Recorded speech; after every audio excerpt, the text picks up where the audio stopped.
If parenthood came with a GPS, it would most likely just say recalculating. Join Yolandi Becker and her guest experts Wednesdays at 11 a.m. for Bump and Beyond, the show about pregnancy and babies. 101.9 megahertz of life.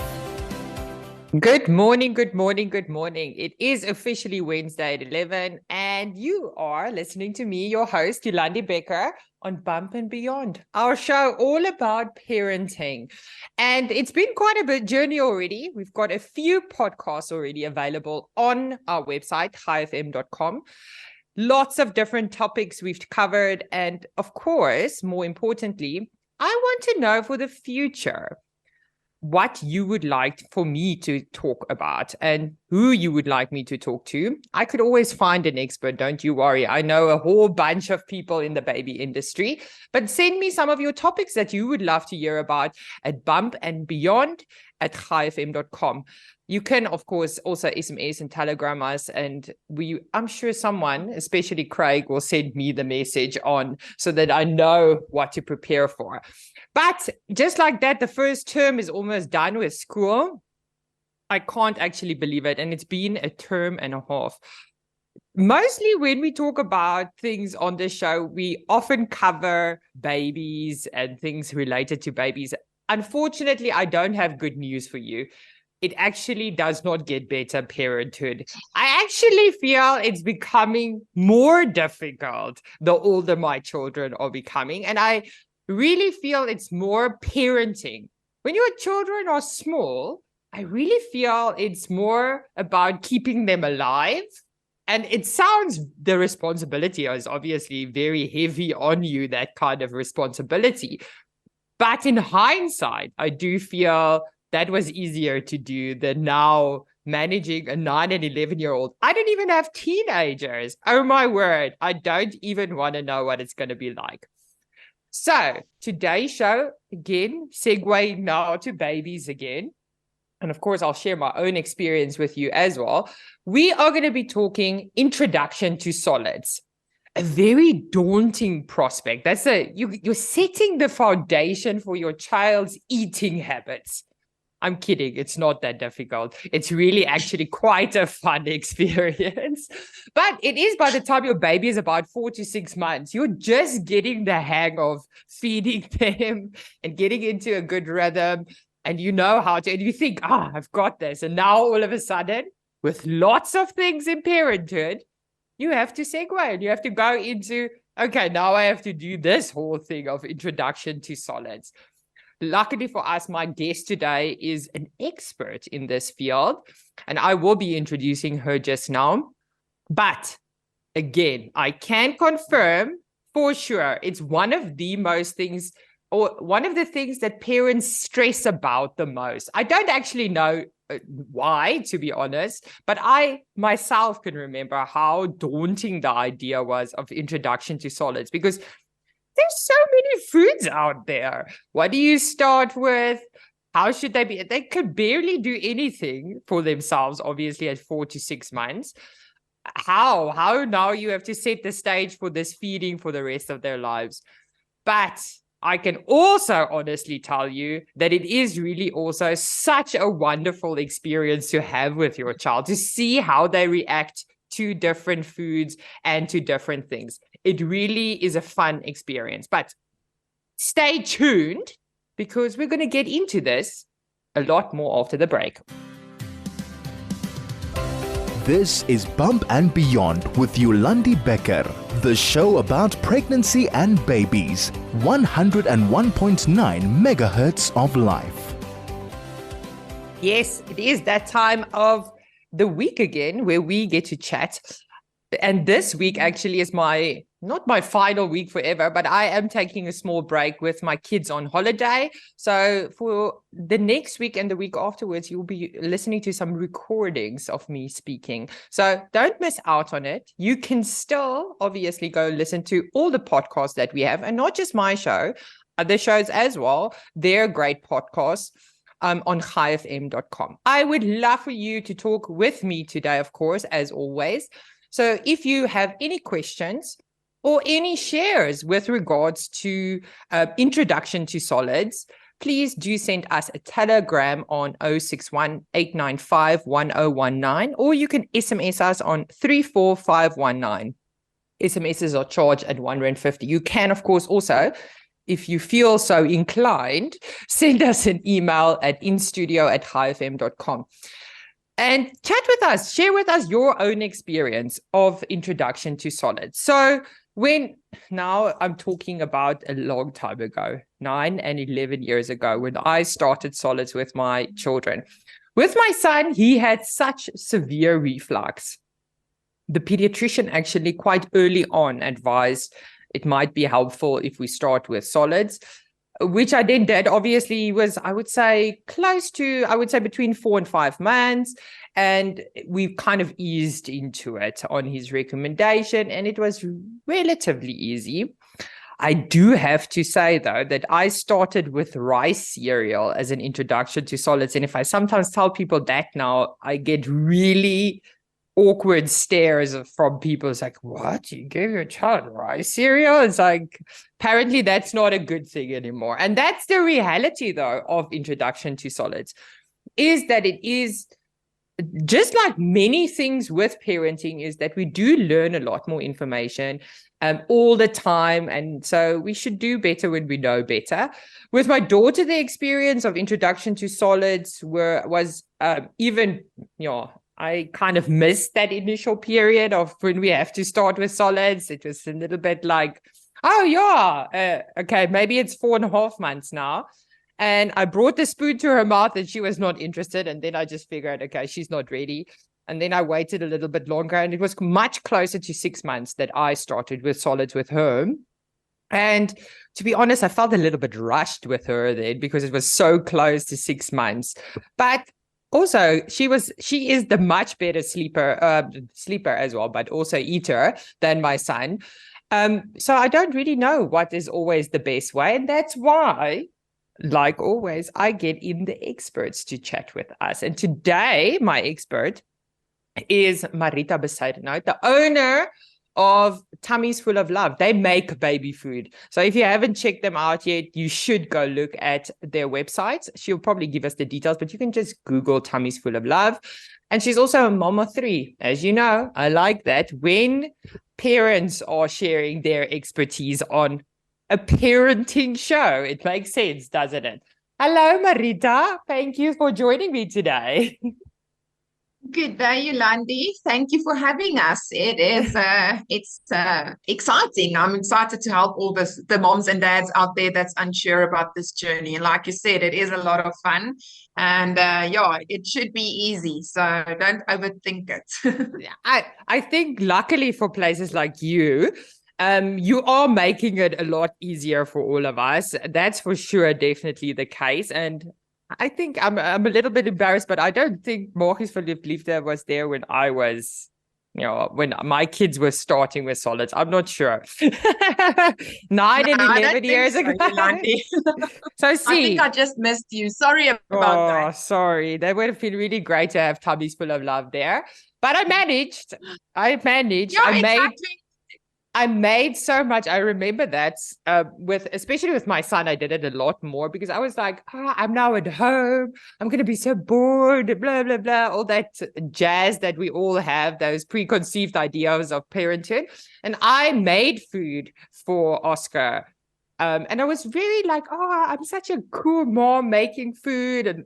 But in the end of the day, even if you take a little bit of butternut and a little bit of carrot and you mix it together, it is a crap load of food. My son had an orange nose because he was basically only eating that, because obviously you make very small portions, and in the end I didn't even have enough containers just for that, let alone other things. So yeah, it was I mean, if you're up for the challenge, go for it. But in the end, my son only ate one thing almost. Maybe it's my fault that he's such a picky eater. No, don't be too hard on yourself, Yolandi. You did try at the end of the day, but you know what? You kind of wing it at the beginning, and then you learn as you go. And then obviously with the second one, you feel much more winging it, chilling it, they'll be okay. As long as you feed them something, they'll be okay. So that's the most important. At least you try. That's the most important part. And that's what parenting is all about. Trying, trial and error. Anyway, let's get to it with regards to introduction to solids. Let's start with and this I know question, even for us as sleep consultants, is a controversial topic sometimes, is when should we be starting with solids? So yes, it is controversial. It's always a difficult one to answer, but obviously most of the parents know World Health Organization do say to introduce solids from 6 months on. Although a lot of new research and studies that's been done say that you can start around 18 weeks to 20 weeks up until 6 months. So I usually encourage parents to check your baby's readiness. I think that's the most important part. It's not to put a date and a time on starting solids even before your baby is born and you have this idea that you're going to start at 5 months or 6 months. I mean, you said it yourself. With your son, it was one way. With your daughter, another way. So I think when it comes to starting solids, make sure that they've got a steady neck and head control. That's important for them to swallow the food. They are able to sit in a feeding chair. They show interest in food all of a sudden. So you will see as you take a spoon to your mouth, they will actually go to the front and actually try to take a bite themselves, and then double birth weight. So rather check that readiness instead of just following the calendar and just keeping an eye on that. It is important for parents to remember that if you see your baby is ready, that you do slowly but surely do try to introduce something. Don't let like you tried and you saw, no, it's not ready. Let me just wait a bit longer. Some parents will ignore the readiness, and once they get 6 months old, it's almost like, I don't want to say you missed the opportunity, but all of a sudden they're not intrigued for actually starting solid. Yeah. So it's important not to start after 6 months. That's the most important part. And then obviously not before 4 months at least, because the digestive systems are not ready to actually handle solids and to digest it. So it's important to get the balance right. Yeah, and I mean, even from a sleeping perspective, just to let everyone know, because some people think that their children are going to sleep better if they start with solids. To be honest, it's very, very, very seldom the case that your child is gonna all of a sudden sleep better just because you started with solids. In fact, if you do start it too early, it might actually have the opposite effect with regards to your child's sleep. But it's also interesting that you note, because recently I had some training from a dietitian, and she was also mentioning those signs of readiness. And I think it is important for parents to know with all developmental milestones, and this is readiness for solids is a developmental milestone, is that it's some kids walk when they're 9 months, others walk when they're 15 months. And this is the same thing. Some babies are just a little bit quicker on getting ready on that. It's more the signs to look out for. It's already getting a very interesting conversation, Marita, and I'm very excited to get into it a lot more. So don't go anywhere. This is Bump and Beyond with Yolandi Becker, the show about pregnancy and babies. 101.9 megahertz of life. Thank you if you've just joined us. This is me, Yolandi Becker, your host, and we're on Bump and Beyond. And today we're talking introduction to solids with my very amazing expert, Marita Bezuidenhout, who's the owner and founder of Tummies Full of Love and mom of 3. So, you've been through the trenches as well with 3 kids. And we were just talking about the signs of readiness, and it's not just about the actual age of your child, but also looking out for those signs. And it's very interesting for me always. And I, out of personal experience, know that that's the truth, is that when you bring that spoon and they go like a little bird for it, is like almost a given. But as you mentioned as well, you could miss that window if you wait too long. So don't wait too long to start with solids. It also makes for me the pressure, like I said, with my own daughter. I felt, because there is a certain amount of things that you should introduce. Obviously, there's a lot of things you need to introduce, but you do need to get to a point, especially to introduce protein in the diet. But before we get to that, let's ask the question rather is, what is the best food to start with? Is it rice cereal? I feel like you need to say yes because Just so you feel better that you did follow that route, Yolandi.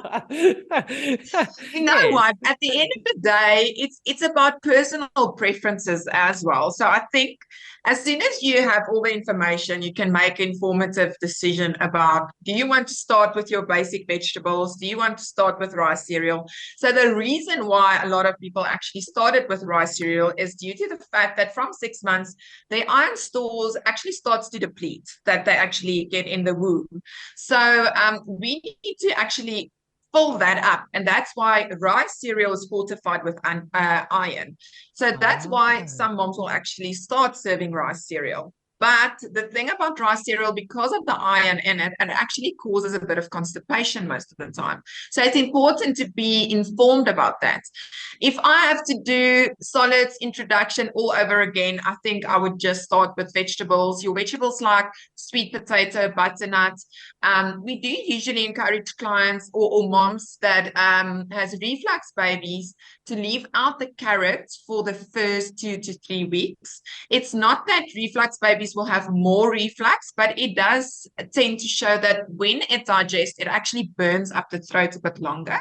So banana that's and interesting. carrots, it's not scientifically proven before anybody attacks me. It's just due to experience, and a lot of clinic sisters and doctors we've been working with this last 8 years actually agreed with us that it does happen. So that's something you should test for yourself. That's important. Remember, every baby is going to act different towards different flavors. So start with your basic introductions. Like you said, do try to combine sweet potato and butternut and carrots, and then you get gem squash. You can actually do a bit of avocado as well. Do not serve your baby only yellow vegetables, Yolandi, because otherwise they will turn yellow. So for all the moms that's now worried about a yellow baby, it's really if you just serve a lot of yellow vegetables at the beginning, and it's just because their liver needs to actually learn how to process all the vitamin A and the carotene that's in the yellow vegetables. So don't stress about it. As long as you do 2 to 3 days, you can start with you. It's not necessarily that you do one flavor for a week. 2 to 3 days. If your baby has a reaction, I'm sure you'll be able to see that. Start with basic flavors, and once you've done the basics, about 2 to 3 weeks after that, you can start with your green veggies and then even your protein. Even if it is past 6 months that you already start your protein is going to have your iron if you don't do rice cereal. So obviously we'll supplement their diet with protein instead of rice cereal. So I hope that sheds a bit of light on what to actually start with. Yeah, no, and I mean, it really does. I mean, now even thinking about it, maybe I shouldn't have given, but I had so much carrots. And anyway, now it's over. He's fine. And he really hates carrots, cooked carrots. And anyway, it could have also been me. Oh. So with the introduction, because now you mentioned, and I just want to make sure for moms out there. So you start with introduction. You can choose, obviously, what you want to introduce, but how many days should you be doing the same thing before you do the next thing? Does it depend? Do you go slower if your baby is younger, or do you go faster when your baby's older? How many days can you give the same thing? And then the next thing, do you give it once a day? Do you give twice a day? When do you start increasing them? That's lots of questions now at once. Okay, so let's start with what and then the amount of days we start with. So it's your first meal of introduction. So you start in a time slot of a lunch. So that is between 2 milk feeds. And your baby should be well rested, happy, not overtired, because otherwise they're not going to have a good first experience. So make sure it's during a lunchtime, about 11 to 12. You can start with sweet potato, for example. So for today, tomorrow, and the day after that, you can do lunchtime sweet potato. If you see your baby does not have any skin rashes or diarrhea or any reaction toward that, you can move over to the next flavors. I usually tell moms, do your new flavors in the afternoon during a lunchtime. If your baby is unhappy or have cramps or whatever, it's sorted by the time we get them to sleep tonight. We want a happy baby sleeping. So do all new flavors in the afternoon, then the amount of meals is up to you at the end of the day. I'm quite a routine type of mom. I believe that routine gives them structure. It helps them eat better, sleep better. At the end of the day, if you put them in that little feeding chair, they know, listen, I'm going to have my food now. I'm ready. I'm excited. Some babies will even start crying if you don't have the food ready yet. So it's important for us to create that routine. So therefore, we actually, if your baby is around about 4.5 months old, we say do one flavor once a day for a week. After week 1, starting with week 2, you can actually start with a breakfast then as well. So you can do some cereal then. If you want to make a homemade cereal, you do get great recipes out there. We have a YouTube video as well on a homemade recipe. And then after week 2, you can actually increase to 3 meals a day. So that's the routine that we follow with our clients. Every mom is different. Use your own prerogative. There's no right or wrong way. If a baby is closer to 6 months, then I say, you know what, increase the amount of meals per day a bit more, because obviously they are more likely to actually start eating faster than a baby of 4 months. So with a baby of 4 months, they'll only maybe eat a teaspoon at a meal. It's more about exposing your baby and then gradually following their cues. Important guideline to follow with the amount of food you serve per meal, because I know that was my next question. And I do not have 100% answer for you, but what I can tell you is follow your baby's cues. If you see you give a teaspoon and your baby's mouth is still going open and open and open, try to do an extra teaspoon with your next meal. So a good guideline to use as well is if your baby is 6 months old, you will give 6 teaspoons. That is now after initial introduction. We're not going to give that off the start. Do 6 teaspoons for breakfast, 6 for lunch, and then 6 for dinners if you do 3 meals a day. If you only do 1, it's fine. It's 100%. As your baby grows, you'll see their cues. But we need to establish a healthy eating habit and routine around solid food. So I know there's a saying that food before 1 is just for fun.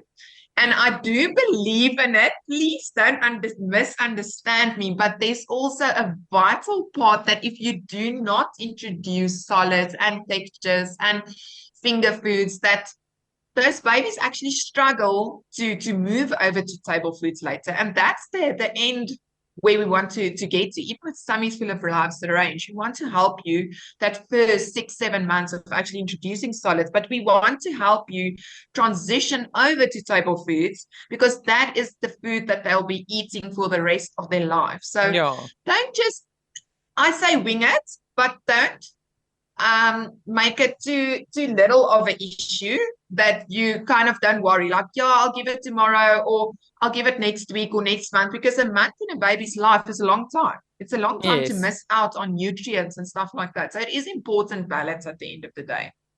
Yeah, and Marita, this is such a great. If you've just joined us, you are on 101.9 Chai FM. This is Bump and Beyond with me, your host, Yolandi Becker, and I'm talking introduction to solids to owner and founder of Tummies Full of Love, Marita Bezuidenhout.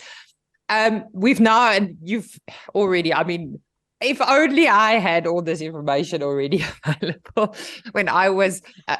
in the end, this is what the show is all about. It is really helping parents to navigate through these tricky situations that can be a lot easier if you just know. And even us at Goodnight, we advise parents, of course, that we don't say food before 1 is just for fun, but we do advise them that milk is the most important source of nutrients for, I would say, about the first 10 months of life. So, and Marita also mentioned that during the routine is that you first want to give milk, and then about an hour later or so, you're going to top up with solids. But follow your baby's cues with regards to that. And babies are very different, and it also depends on what you're giving them sometimes. Sometimes they don't love what you're giving them. But that also brings me to one of the other questions I want to give, because we now talked about foods to give to start with. Is there foods that you should not be giving as a starter food or for a period of time? Because I know that allergies and those type of things is also an issue, but is there foods that we should not be given? Okay, so I think when we start with that question, it's important to just get a few basics laid down into your baby's diet. So the first 1,000 days, like most of us know, that is the foundation for their physical development, their health development, social development. So just like with feeding as well, it's very important to actually establish healthy eating habits in that first year or two. So avoid sugary foods and sugary drinks. And especially in milk bottles, I see that a lot where parents actually add fruit juice or fizzy drinks into bottles. Please do avoid that. It's really not necessary because it doesn't add any nutritional value to it. So it's not about taking something away and you think that you depriving your child of having a treat. It's just their body does not need that empty calories. So No. no sugar, no added salts, no junk food. So I understand sometimes you want to give your baby a bite, and that's fine. But the thing is, sometimes moms tend to go over to just junk food because that's what their baby wants. So remember that a baby will obviously always choose a more sugary or salty preference because that is built into our DNA, unfortunately. So we want to establish healthy eating habits with that. So avoid those kind of foods within the first year and a half, if you can too. If you have a lot of frowns and people that judges you, don't worry, it's your own baby. So you let them, you do what you think is best for your baby at the end of the day, and that's important to remember. When it comes to allergies, most of the guidance in today's establishing in solids introduction, it's important to actually introduce allergens earlier because allergens is it's proteins in foods that actually causes your baby to have a reaction if they have an allergy. So there's specific risk factors. So if your baby has eczema, or if your baby, if you have a family history of allergies, then wait to introduce the allergen. But otherwise, you can do peanut butter. You can do, remember that there's a difference between peanuts and tree nuts. So usually it's the peanuts that causes the problem. So if you want to start with nut butters, rather start with a tree nut, like a macadamia or almond. And then from there, you can move over to peanuts if your baby is happy. You can do egg introduction, fish introduction, usually around about 7 to 8 months. It all depends on how comfortable you feel with allergens. If you're unsure, obviously consult with a healthcare provider, your pediatrician, your clinic sister, just to make sure what exactly to do. But usually a reaction towards allergies is you'll see a skin rash or maybe a hive.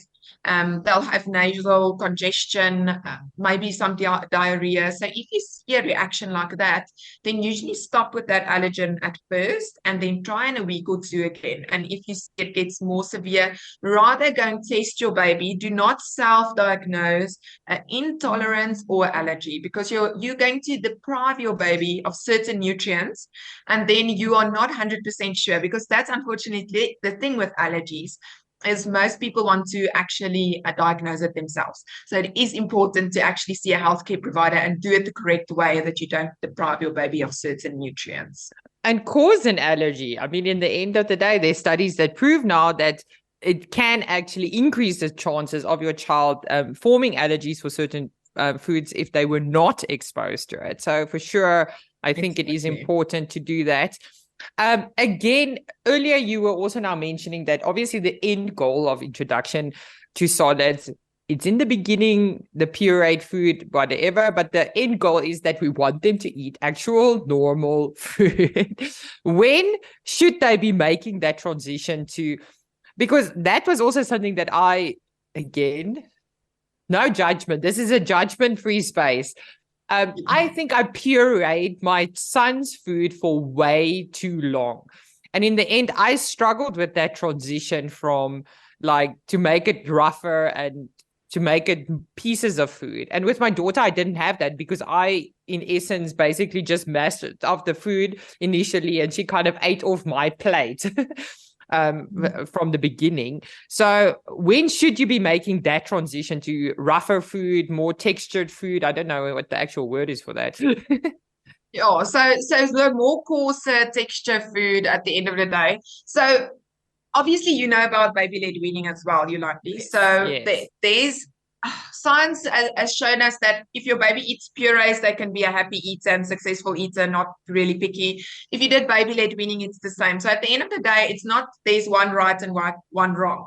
I believe in a combination of actually doing purees with baby-led weaning.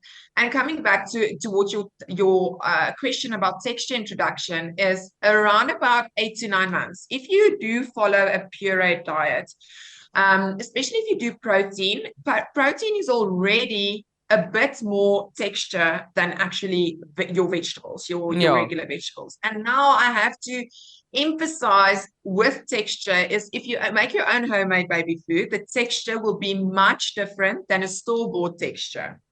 So if you only do store-bought textures, shelf-stable products, your baby will most likely struggle a bit more with texture introduction because it is super, super smooth. At the end of the day, they add starches and they've got stabilizers in. So with that smooth texture, it's easy to swallow it. So as soon as you start introducing texture, it's like all of a sudden I actually have to start chewing and use my mouth muscles to actually get this food down my throat. And then all of a sudden it's like they'll start closing their mouth and they don't want to eat anything else. So from 8 to 9 months, we want to start gradually introducing textures. You can start with 1 or 2 spoonsful of that mashed instead of blended. You can do a little bit of pasta rice with it. You can do a bit of couscous with it. As long as it's slowly but surely, you just increase the texture more and more and see what your baby tolerates at the end of the day. Remember that when you introduce textures, they can gag. It's a normal reflex. It is actually amazing because it protect your baby's body against something they're not sure of. So when your baby gags, it's normal. They'll get all teary-eyed. They'll make sounds. It's not the same than choking. So when your baby chokes, you can't hear any sounds. They'll all of a sudden become blue around their mouth and you can see they can't actually communicate with you. So it's important at the end of the day to do that texture introduction and to let them experience that, to actually remove or take down the amount of gag reflex that they have at the end of the day. So when it comes to texture introduction, 8 to 9 months, do it and get more and more texture up until 10 months. And then from there, we're going to go over to table foods and introduce that into their diet. Oh, Marita, Craig is already signaling that we're like very clearly and surely starting to run out of time. And the conversation is not done yet. But more of that just now. This is Bump and Beyond with Yolandi Becker, the show about pregnancy and babies. 101.9 megahertz of life. Yes, welcome again back. If you've just joined us, you are on Bump and Beyond with me, Yolandi Becker, your host here. And it's been such a great talk. And Marita, now it's probably load shedding or something. I always blame that when something happens. But she is on her way back, but she just got thrown out. Technology is not always our friend. But we're talking today, introduction to solids. And it's been such a nice conversation already about introduction to solids, because personally for me, it was a daunting thing, but now looking back, it was such a nice experience as well, because with babies, it can often be a difficult thing to navigate, but it's so beautiful to see how they react to the different foods and how they like it and really appreciate what you're doing. And Marita has been really, really great with saying that from the start, you're going to start with 3 or so days of one thing, and then 2 to 3 days with the next thing, and gradually increasing it as you go along. Personally, again, with regards to introduction to solids, and when it comes to sleep, it is, remember, like I said earlier, important to remember that we start with the milk and then about an hour later. But as Marita said as well, remember that the end goal is that we do want children to actually be eating the food that we're eating. So this is a process of getting there. It's not going from solidly pureed food to, hey, here's a piece of steak or a piece of biltong for you. It's a process to get there. Marita is back, so the expert in Introduction to Solids. Marita, the owner and founder of Tummies Full of Love, talking to us about Introduction to Solids. So Marita, before you disappeared on me and I had to wing a little bit here while floundering about, I'm so sorry, Yolandi. Luckily I have no shortage of things to say, and I think the listeners out there have realized it. But you mentioned one specific thing, and you were saying to me that I know it, and I do know what baby-led weaning is, but please do give us a bit more detail on what you mean by baby-led weaning and what you mean by a combination of pureed food and baby-led weaning. Okay, so baby-led weaning is something that's been trending over the last few years, even more and more. So we've become more aware of baby-led weaning. There's parents that's unsure how exactly it works. So we've got our traditional pureed foods that our grandmothers and grandfathers, well, grandfathers, we hope, also introduced. And with baby-led weaning, it's basically serving your baby handheld steamed vegetables, steamed fruit that they can actually feed themselves. So there's always advantages and disadvantages of everything you choose. At the end of the day, you can successfully feed your baby either way. It all depends on your personality, I think, as a mother, and then also your baby's personality. There's some babies that really does not like to be fed with a spoon. So obviously you're going to then rather give them something that can actually feed themselves. So in combination with pureed and baby-led weaning, we believe in starting solids with pureed foods, just so your baby can get the hang of it.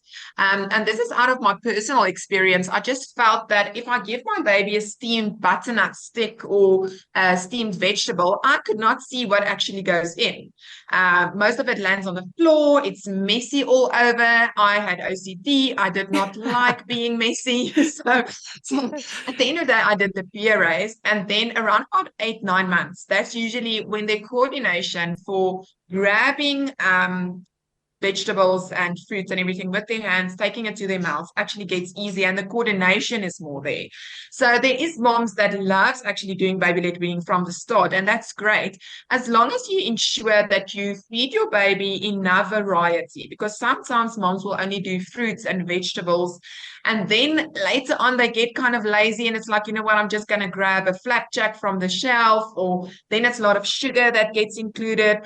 Sometimes they leave out protein. That's also very important. So it's important that if you do baby-led weaning, just expose your baby to as much nutrients as possible, not taking anything away.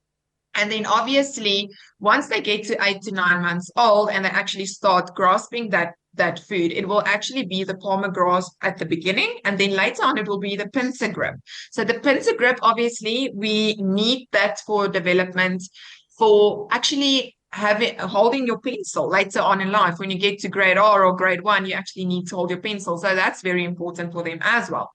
But when it comes to baby-led weaning, that I really love is the messy part of it. Although I did have OCD and I didn't like it, it's important for them to play with food as well, because if their hands can't tolerate that texture, their mouths won't tolerate it as well. So if they actually play with it and you struggle with texture introduction, put it in front of them, let them play with it, have baby-led weaning snacks available for them to try. And at the end of the day, that actually starts them to get chewy. So it's amazing to see that little baby actually chew. And I always explain to moms, even without teeth. Yeah, it's so cute. So if you take, for example, a steamed apple piece or butternut or carrot, and you can actually, it gives in quite easily between your index finger and your thumb when you press it down. For example, a raw apple without being steamed, you won't actually press it down. It will actually cause a bit of a choking hazard. So it's important that if it actually is easy to press down, like avocado, papaya, steamed fruits and vegetables, they will actually chew that by pressing their tongue against their palate and actually starting a chewing movement. And that chewing movement is obviously very important for speech development and handling the texture, and obviously taking down the gag reflex, because now all of a sudden they start to realize, like, listen here, this is not going to kill me. I can actually just take a smaller bite, and then it's actually amazing how much they learn through baby-led weaning. So that's why I believe in combining that meals where you feel I need to see that you take in your butternut, your protein, and whatever. And if you do your mashed textures or your purees, you can do that. And then with the baby-led weaning, serve that as a snack. So you get the best of both worlds at the end of the day. No, So I and love now it. you've mentioned, I also love it. And I think it is important. And I mean, again, it's always been so amazing how, because now you mentioned the speech development from the eating and stuff like that. And it's for me always amazing how all these things, sleep, eating, speech, hearing, everything is like a combination of things. That's not just one thing that develops, but it's combined how these things kind of develop and how your baby is getting ready for all these things. Isn't it just it's such a beautiful journey. I love it. But you also mentioned another thing that lots of parents are afraid of. And I mean, you've mentioned a little bit the gagging and those type of things. But again, this is going to be my final question after the break we just take. This is Bump and Beyond with Yolandi Becker, the show about pregnancy and babies. 101.9 megahertz of life. And just like that, another show is coming to a very strong end. And it was such an insightful show talking about introduction to solids. If you've missed it, don't worry. You can go on our website at chaifm.com to listen to this as a podcast. But before my expert guest, Marita, disappears and gets thrown off again, there's a final thing that I just wanted to talk about. And you mentioned that the gag reflex is very overdevelopment. When you talk about baby-led weaning and the baby taking things, is there certain things that we do need to worry about for choking? How should, because you said they should be soft, that I mentioned, but is there certain foods that you shouldn't be giving as snacks for your baby to eat? So I think a good guideline to always use is to ensure that when you start baby-led weaning, it's soft cooked vegetables. And like I said, do the little finger test. We've got a nice Instagram post actually about that a while back, where you can actually test it and make sure that your baby will be able to actually start that chewing action. Always removes the seeds and the pips if you use fresh food. Avoid hard, crunchy foods, like nuts, popcorn, even raisins. I mean, you can't, and the thing is, you must remember that your baby's air pipe is the diameter of a pencil. So anything that can actually get stuck there, that's a good guideline to use. So always remember that it's very, very small. And then sticky foods. And you will not believe me that there's marshmallows and peanut butter and your nut butters. What happens is if you serve a sticky food, you can't actually get it out with doing CPR because it's sticky. It's not like something can actually pop out. So it's something that will actually clog the air pipe. So if you, for example, are ready for allergen introduction and you want to actually introduce peanut butter or nut butters, always ensure that you mix it in with a bit of the cereal they have in the morning, or just dilute it with a bit of hot water and then mix it into their food, into cereal, add it to a cracker or some brown bread toast if you want to, but don't serve it like you'll have a peanut butter spoon and actually lick it off. It's not going to go well with the baby. And then obviously it's important that, like I said, gagging is normal. And if you're scared of a choking hazard and of choking, don't deprive your baby of actually having baby-led weaning snacks and finger foods. It's so important for them to have it. Rather go for a first aid course where you are equipped with handling something like choking. And what is so funny is most babies actually choke on non-food items like rocks and coins and stuff like that. So food is one of the choking hazard there can be, but usually it's something else. I remember, like, I took out hundreds of rocks out of my son's mouth. He didn't choke on any food, but he had lots of rocks he actually choked on. So that's important, just to educate yourself around that rather than to keep it away. It's very important to expose them to that finger foods and baby-led weaning snacks. Marita, it's been super, super insightful. Even I have learned a lot. And I think it's been so helpful for new moms and not so new moms. I'm obviously not such a new mom. So thank you so much. Where can people find you and where can they find Tummies Full of Love?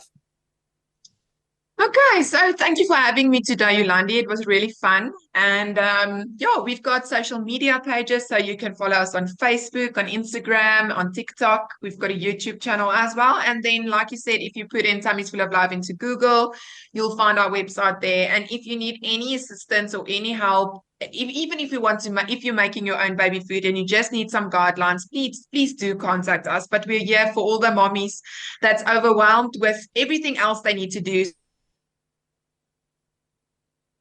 So let's just take one thing off your plate and let's just make your baby food for you. And you know, it will be as good as homemade. Marita, thank you so much for joining us. I really appreciate it. It's a pleasure. Thank you, Landy. Bye. Bye. So just like that, my show is again today come to an end. You can, like I said before, listen to my podcast and other shows as well on chaifm.com. Please also make sure to go and follow and interact with me on social media. It's Yolandi with a J, Jolandi, Becker, Becker. And I would love to interact with you, get to know you, and have some fun. Next week, like I said, pre-recorded shows happening. But again, in 2 weeks' time, I will be back and I look forward to it. The world is changed by our example, not by our opinion. Let's lead by example for our children. Thank you so much for joining me today and my expert guest. Until next time, enjoy your day.